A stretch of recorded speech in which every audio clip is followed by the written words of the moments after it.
the JSE, there's three main instruments. And there's the ETF, the new gold. There are the Kruger Rands in four sizes, a whole, a half, a quarter, a tenth, and there are the individual shares. If we look back now over 40 years, physical gold in rand terms, and after all legally we can only trade it in rands in South Africa, has been an excellent investment. Compound growth over 40 years has been more than 15% per annum.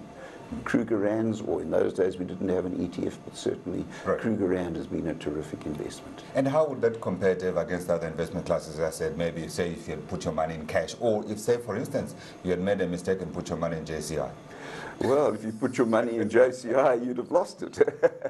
And if you put it in cash, you would have got about 6% per annum and still pay tax on it. Whereas here, you're getting over 15% per annum, and as long as you don't sell it, there's no capital gains tax, and you're building up your wealth the whole time. So it's been a great, great investment. The only thing to have beaten it was if you picked really good shares on the JSE over the last 40 years, and how many people could do that? Exactly. I guess that's the difficulty, isn't it? To pick the right stock. But I guess if you had gone for one of the larger caps, like say, for instance, your Anglo Gold, you probably would have been safer. But would that investment have outperformed a direct investment in gold in, say, something like a Kruger Rand? I don't think so. Anglo Gold has gone through so many transformations from Vaal Reefs to what it is today, but almost certainly not. The shares, the gold mining worldwide is in difficulty. Costs are going up, and the mines are getting deeper all over the world, and the production is in a bit of difficulty as well. So other than Pan-African Resources, which I think is a very good gold mine, I would avoid the shares and go with the ETF and go with the Kruger Rands in their various sizes. So here we are in 2010, brave new world, all sorts of instruments at our disposal with which to invest in gold and other types of commodities. Now, if you had 10,000 Rand that you had today that you wanted to use perhaps for your son's education, say in a decade's time or so, where would you put that money? Direct into a stock, into an ETF, into a Kruger Rand, or try and buy a gold coin itself? Today I would put it into the ETF, into new gold.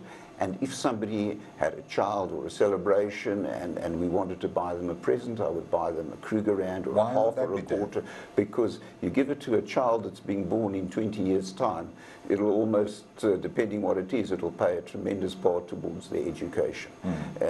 And I think it makes a terrific gift, a Kruger Rand of various sizes, depending on your budget, and it grows and grows and grows. But why not direct into a stock like, say, Anglo Gold, which apart from, of course, offering the possibility of capital appreciation, also offers a dividend?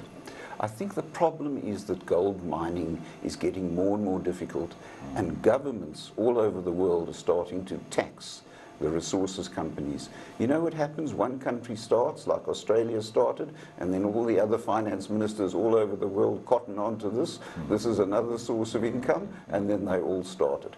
I wouldn't be in a hurry to go for the shares. I would go for the physical in the form of the ETF or the Kruger Rand, or if you must be in shares on the JSE, I think Pan-African Resources is your best. But I suppose other people have also pointed strong arguments against instruments like the ETFs, for instance. Some have suggested that they are increasing the volatility in the commodity markets. Do you share that view?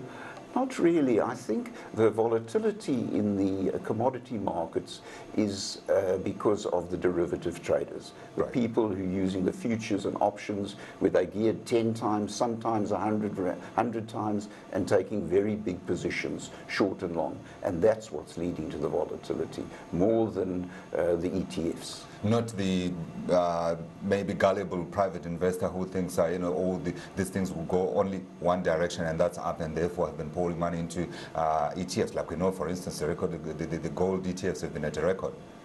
No, I think one has to take a long-term view, because in the short term, but as I say, if you take what's happened over 40 years, the gold price in dollars has gone up by 10% per annum. The rand has depreciated by 5% per annum over that period. The net effect is you've had a return of over 15%.